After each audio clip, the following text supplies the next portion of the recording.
Okay, so once again, I'm back on the treadmill. If that's not a metaphor, then I don't know what it is. Anyway,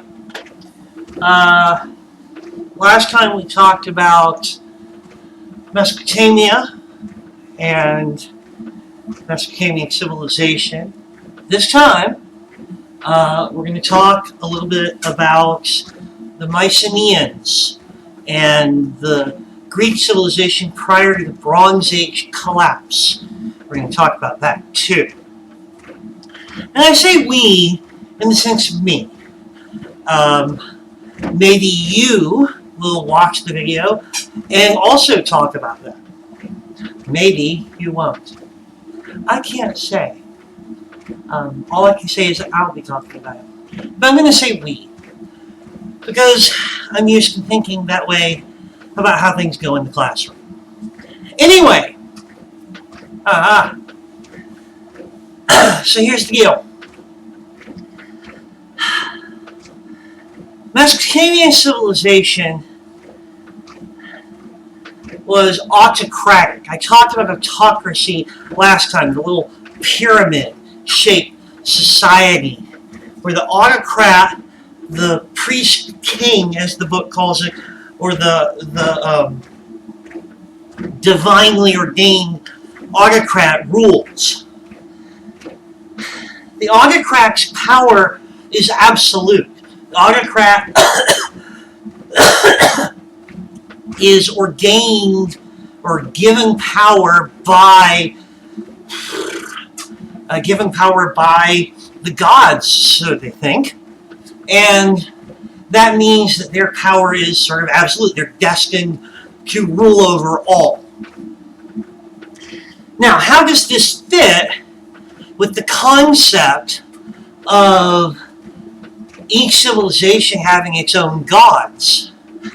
Each city even having its own gods, as was common in Mesopotamia.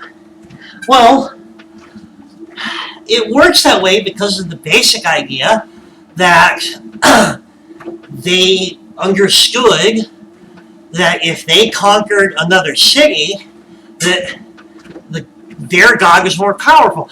Imagine if Jinx is playing Broken Arrow, or whatever. I don't know what the teams are here.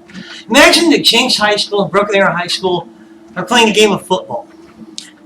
And their mascots, instead of thinking of their mascots just as goofy kids who didn't quite make the team and so they stuck them in a big costume, no. Their mascots are the gods, right?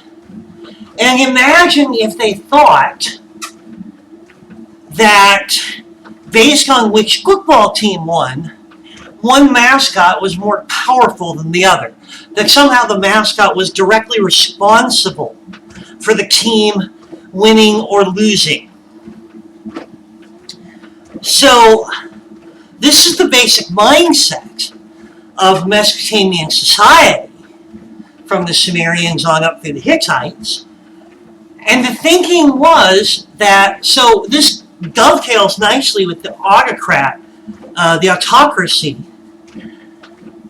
because if you are the representative of your particular god, the god of Jinx High School or whatever, I don't know what their mascot is, not off the top of my head. I should learn that.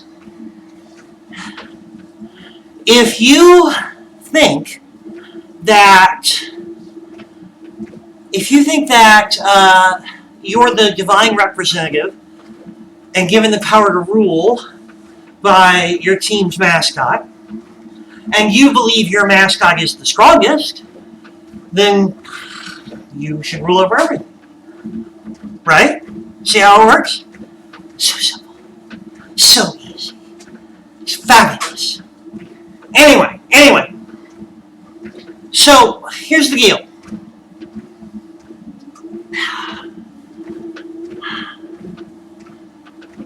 The autocracies develop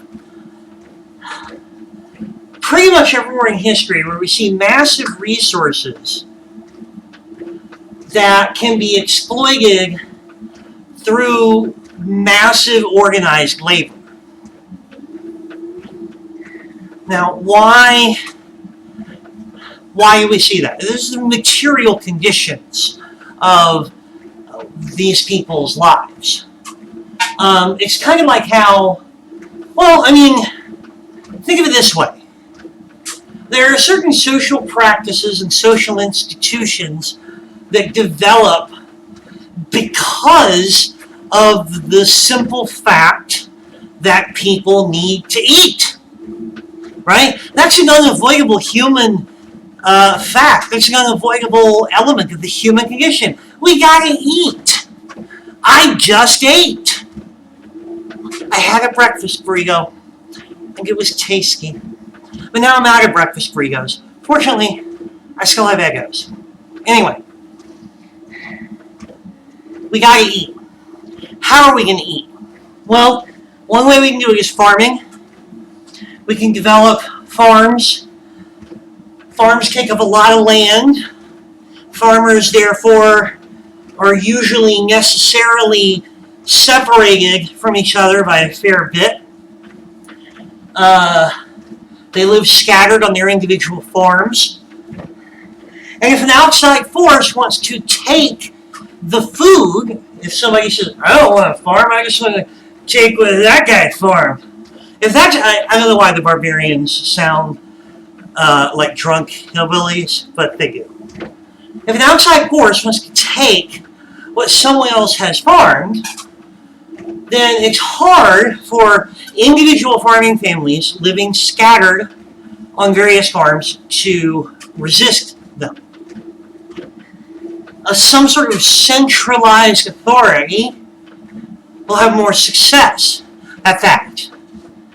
Furthermore, in order to get, without a well-developed market economy, like you see later, in order to get the excess farmed goods, the excess agricultural product, into an area where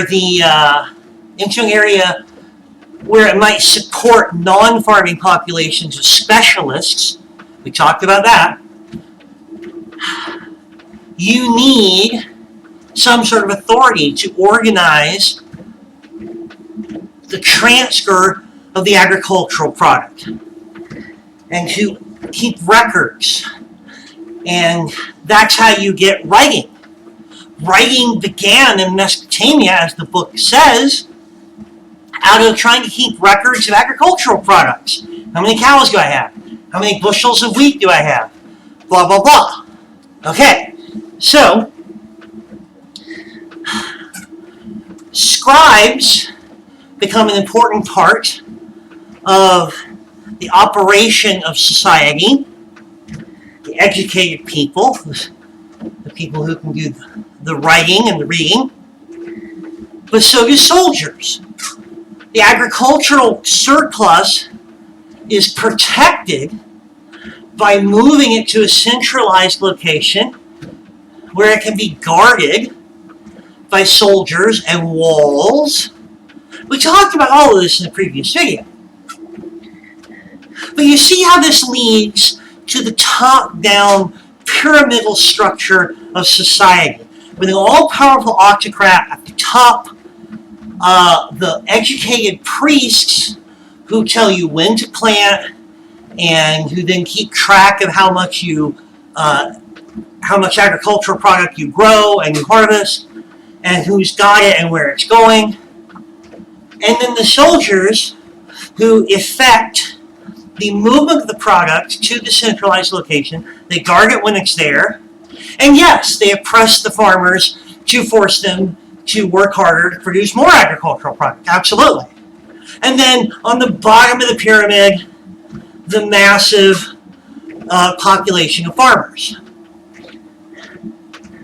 This is a natural development out of the material conditions of their society. And we see these kind of autocratic societies popping up independently rather, all over the globe. It's not like the Mesopotamians did it and everybody copied them. You can find it developing in areas that never had any contact with the Mesopotamians. The Yellow River Valley in China, for instance, the Yangtze. Well, no, it's not the Yangtze. Anyway, the Yellow River is the point. I used to live there, right on the Yellow River, right in the town where the first Chinese emperor sort of founded everything, Huangti, a kind of semi-legendary figure.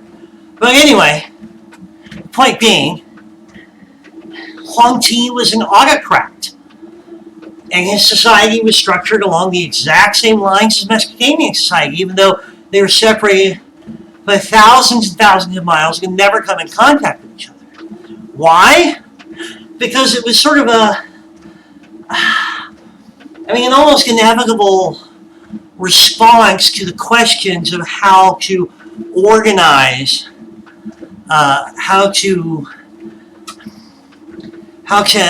resolve the difficulties of feeding and maintaining a population under the conditions where they lived. Now, why am I rehashing all this? Well, the Mycenean Greeks and the Minoans, who were sort of pseudo-Greek,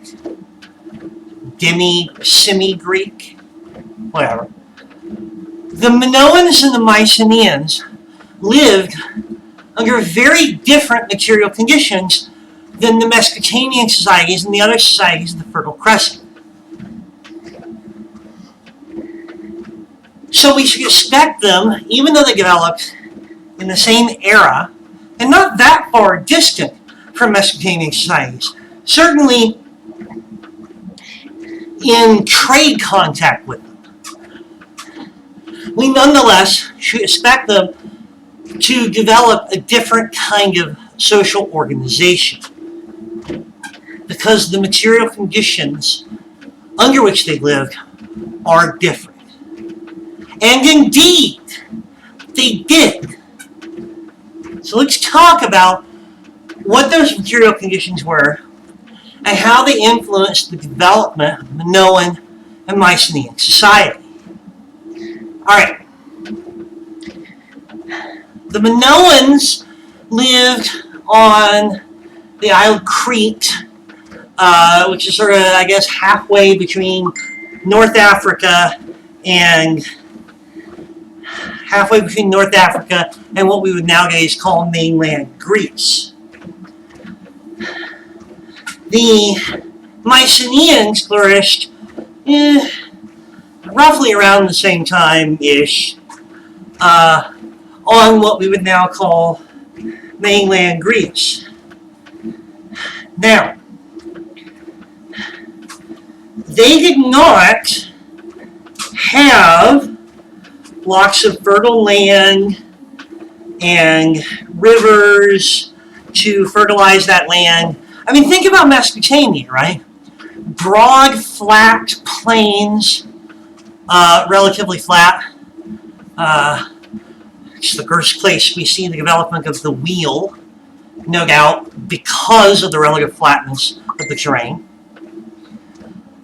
Broad, flat areas fertilized by rivers in warm locations. Easy mode for agriculture. Again, we talked about this before. Egypt is similar. Lower Egypt has a flat, fertile floodplain from the Nile River. No surprise that their societies developed along similar lines as Mesopotamian society, at least in the broad outlines. Crete, the Isle of Crete, about halfway between Egypt and Greece, in that general region, small, mountainous, very mountainous, not nearly as much lush vegetation, no major rivers. Greece, mainland Greece, where the Myceneans lived, larger, but also very mountainous, very hilly, lots of little valleys separated by big peaks and mountain ridges. And again, no significant rivers comparable to the Nile or the Tigris or the Euphrates. Certainly no broad, fertile river valleys in abundance that would yield the kind of large agricultural surpluses you need for an autocratic society. Okay, so how did they develop? Well, one thing they had access to, aside from the fact that agriculture was always going to be a smaller enterprise, one thing they had access to was the sea. The Cretans had access to the sea all around their island. Mainland Greece had access to the sea pretty much through most of it, because it's a peninsula, or it's peninsular anyway. And so they could supplement their smaller scale farming with food obtained from the sea. But the fact that farms are going to remain relatively individual, or at least family affairs, close extended family affairs, and the fact that enforcing your military might as a ruler over any large distance in Greece is logistically difficult thanks to all the natural barriers, the mountains. This leaves a lot more autonomy, a lot more freedom, personal freedom, in the hands of the families, the smaller groups. Whoever is in charge in Greek society, or Mycenean society at this point, sort of like the beta version of Greece. It's not my joke, but I can't remember where I heard it. Anyway, whoever is in charge in Mycenean society is going to have to, well, they're not going to be able to just act like an autocrat. They're not going to be able to just force their will on those below them through the massive mobilization of troops across relatively open, undefended areas. That's not going to happen. So how did Mycenean society evolve? Well, as near as we can tell, it evolved with what's called a simple kingship model. Simple kingship is not like when we think of kings, we, and I say we, I mean me, but I think I'm speaking for most people here, probably.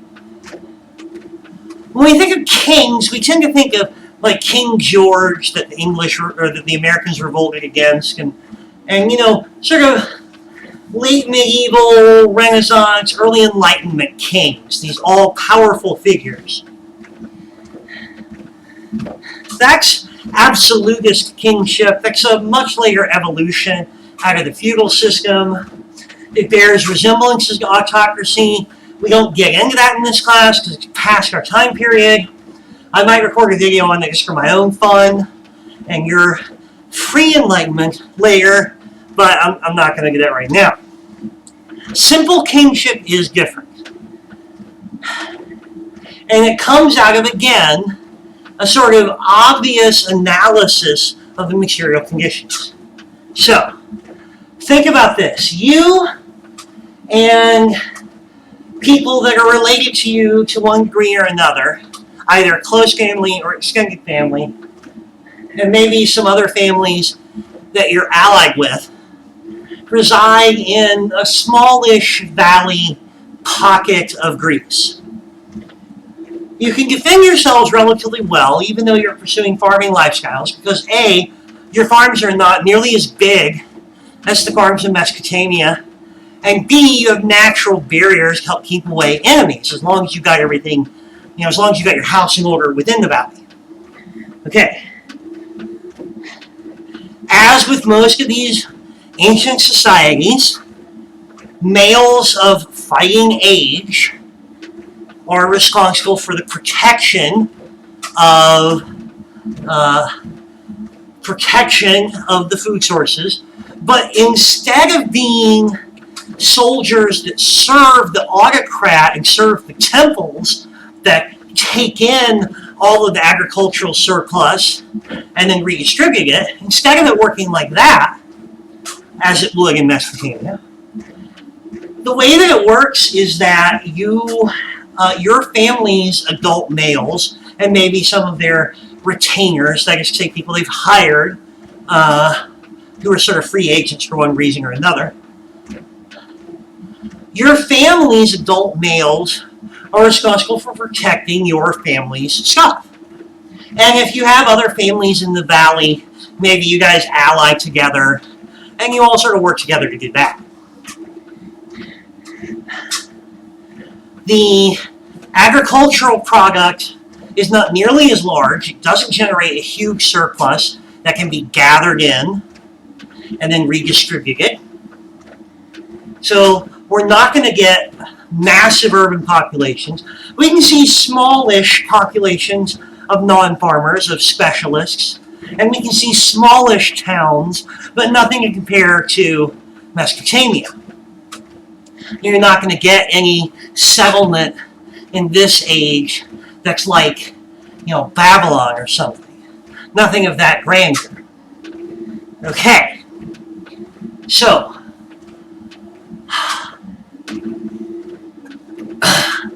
who's in charge?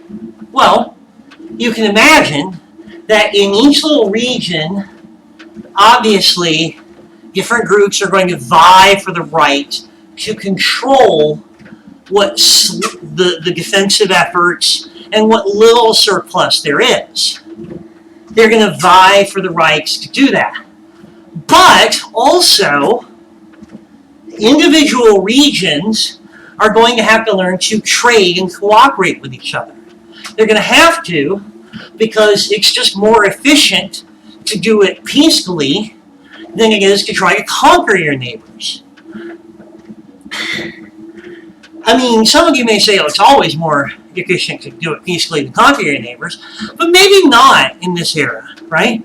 In Mesopotamia, sometimes in the relatively broad, flat, open areas of Mesopotamia, if you wanted something your neighbor had, maybe it did just seem obviously simpler to just go over and take it from them by force. Especially when especially when you, as the autocrat, control a large military force through the instrument of the temples and the priests. In Mycenean Greece, however, first of all, the temples do not play this central role of taking in the agricultural surplus and redistributing it, so they lack the massive power structure that they get in Mesopotamia. They lack the large contingents of military forces attached to them.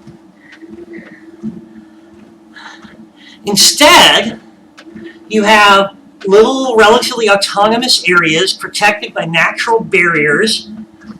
If the guy in the next valley over has something you need, it very well could be much more efficient to try to negotiate something, a trade of some kind. Furthermore, because of the lack of large surplus agricultural product, massive surplus agricultural product, supporting both a temple bureaucracy and the armed forces attached to the temple bureaucracies, because that's not present, because there isn't a lot of agricultural surplus, because that doesn't exist, when the individual families and their adult fighting age males are trying to coordinate the mutual defense of their little area, let's say their valley, of their little area, again, they have to negotiate. They can't just use the armed forces of the temple bureaucracy to crush the will of those who oppose them, whoever is going to do that. So no autocrat emerges in such a society. What you get instead is, like I said, called simple kingship. And the idea is this, that of all of the fighting age males, there is someone recognized as what we would render in English as king, which I still think has associations with medieval feudalism, European feudalism, that I don't like because it's not the same kind of king. So let's just call him the head dude. The head dude is recognized by the rest of the fighting males and the leaders of each family. Because this is, I should have put this up front earlier, but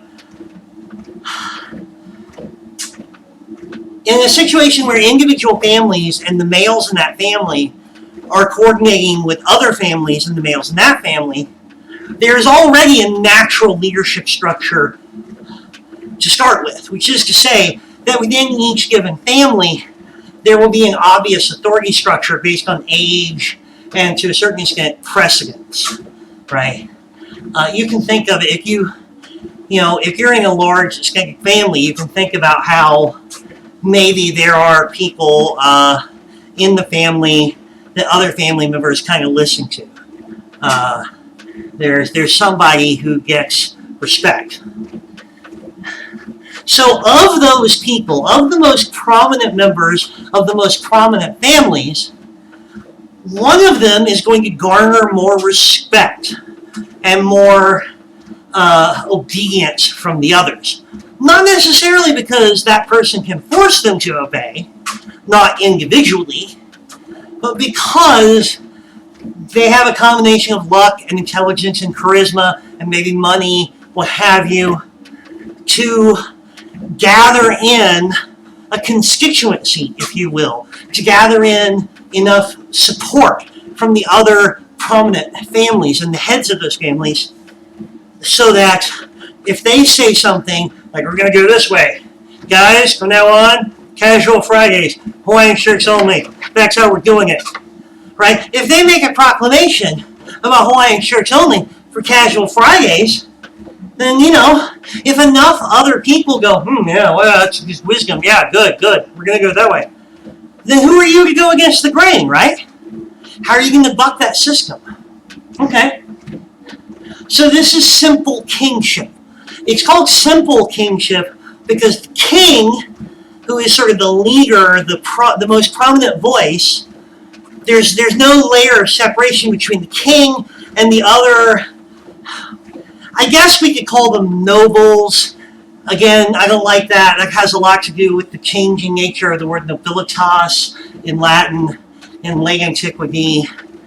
I'm nerding out over here. Don't listen to that part. The point is, if you think of all the sort of the class of fighting men in society, there's that layer of fighting males, and then there's the king, who is one of them, but also slightly above them by kind of agreement of everybody else.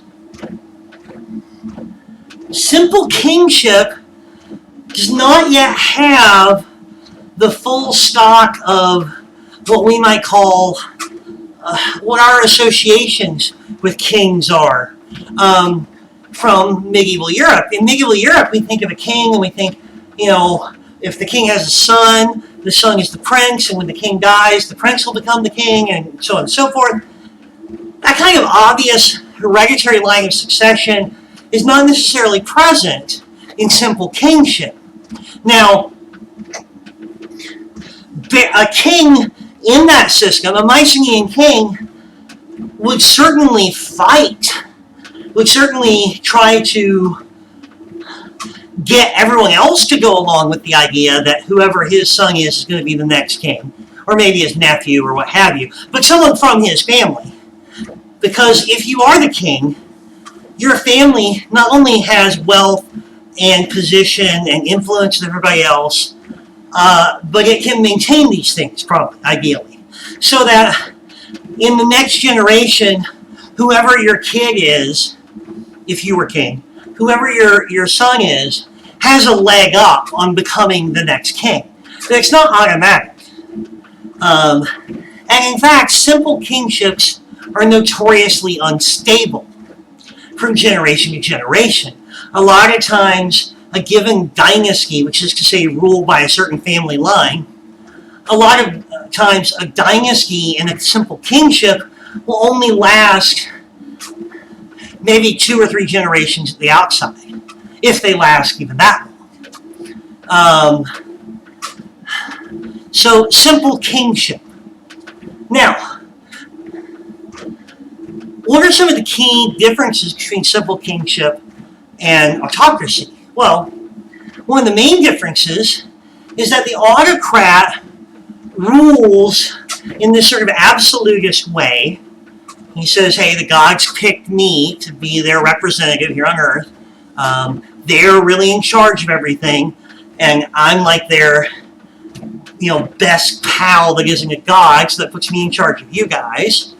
All right.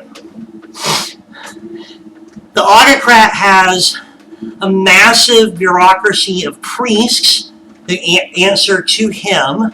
The priests do all of the accounting for the agricultural surplus, so they control the only real source of wealth in the area.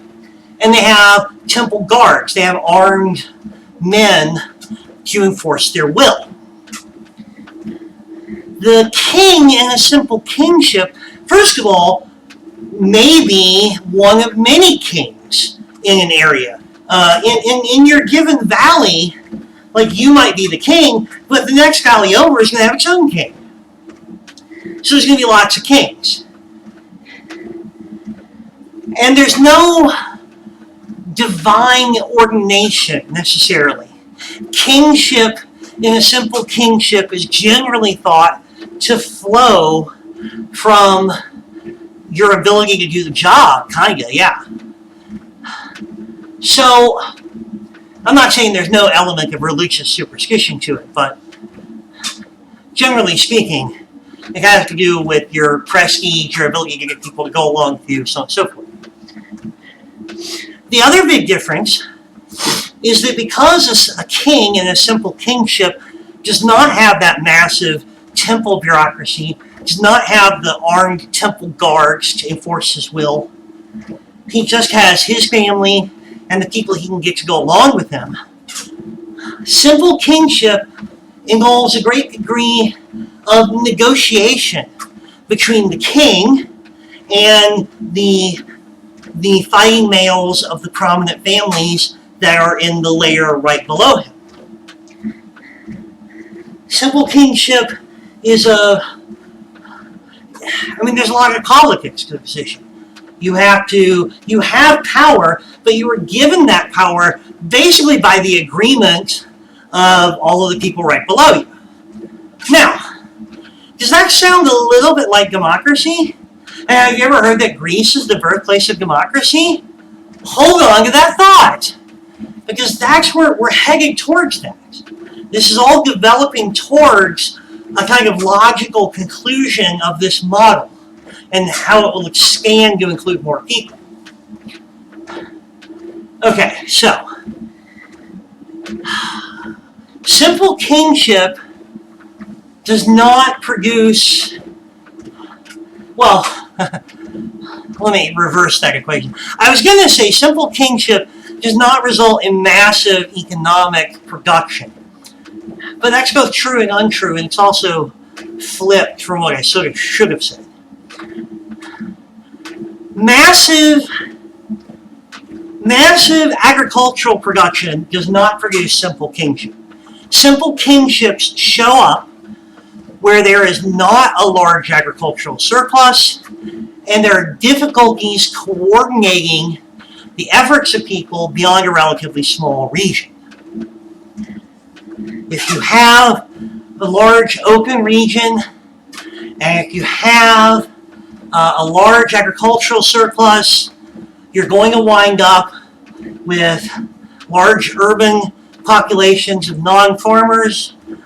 You're going to wind up with a temple bureaucracy that controls the production and redistributes it as needed, and you're going to wind up with scribes and priests and temple guards, and sitting on the very top, an autocrat.